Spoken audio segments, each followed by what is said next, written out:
if you could go back to any point in your career, maybe when you were choosing it or any other point in your career, is there anything you'd have done differently? I'm Brian first and then Colin. Okay, sure.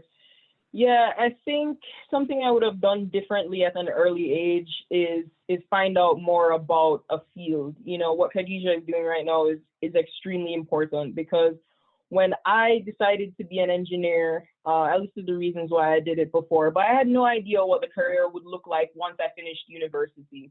I think we live in an age where we have so many opportunities to go on YouTube to see what a day in the life of XYZ looks like, you know, talk to your friends' parents, find out what they do, you know, what are their professions, what does daily work look like for them. And another piece of advice I would give is don't feel limited to what you study once you leave university. Don't put yourself in a box. You know, I studied chemical and process engineering. Outside of my summer internships in Jamaica, I have not worked a day in the life of that job. I started out in environmental consulting, and then I was a solar field engineer, which is more closely related to electrical engineering, and now I'm doing something that's closely related to industrial engineering. If you have an interest in something, you know, look for an entry-level position and, you know, shoot your shot. You know, make sure your resume ties into some of the things that they're looking for, and have an attitude that sets you up for success, meaning be a self-starter. You know, if you don't know how to do it, ask a lot of questions and figure out how to do it. Use the internet. These are things that are very valuable in the world of work, and attitude will get you much farther than what you studied in school, so, or which school you went to.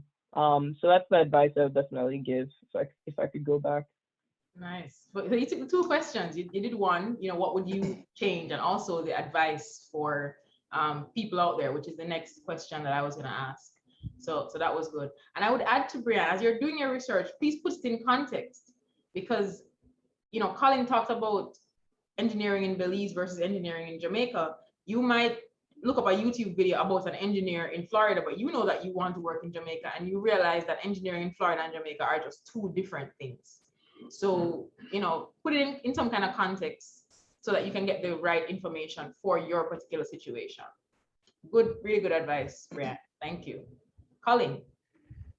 Yes, one thing I would have done differently, I would have given much more respect to the other disciplines while I was studying in UA. The reason is that most people when they start their engineering discipline, they tend to try and say, okay, this is all I'm going to be. I'm going to be a mechanical engineer. I don't want to hear nothing about electrical. I don't want to hear anything about civil, etc. And you literally have these internal battles between the different disciplines. And the reason why I would change that is because I remember distinctly when I was in UA, I hated the electrical courses. I hated them, right?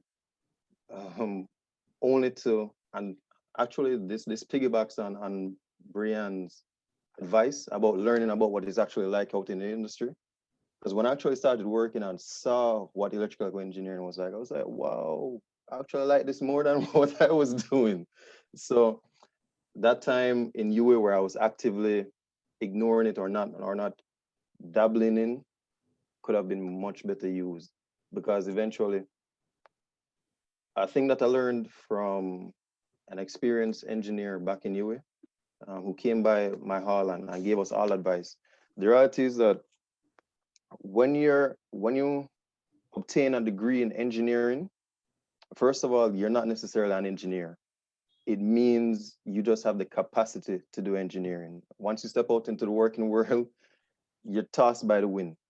There's an expectation for you to learn quickly in whatever situation they place you in, and there's an expectation for you to adapt quickly. So you see how the chemical engineer had to learn industrial. I came and they said, you need to learn electrical. So that's what I would have changed, being more open to the other disciplines. Nice, nice. And what advice would you give to somebody entering the career world or trying to make a career switch?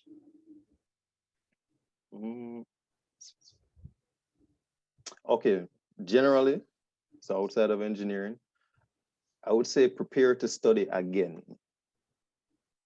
Entering the work world or switching careers is basically a restart in school. You're always going to have to start from scratch. Well, not always, but typically you're going to have to relearn a lot of things or learn things for the first time. So maintain that mentality that you're going to have to keep on learning and relearning.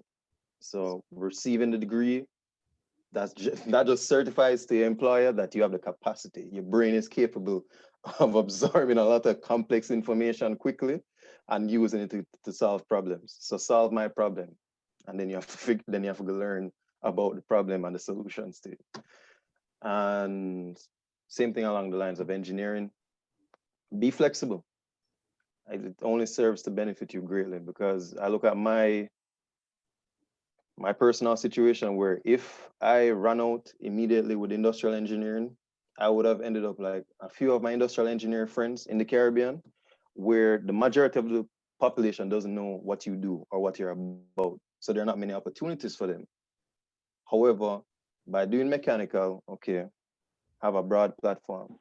Then I move into the electrical, broader platform, then the industrial.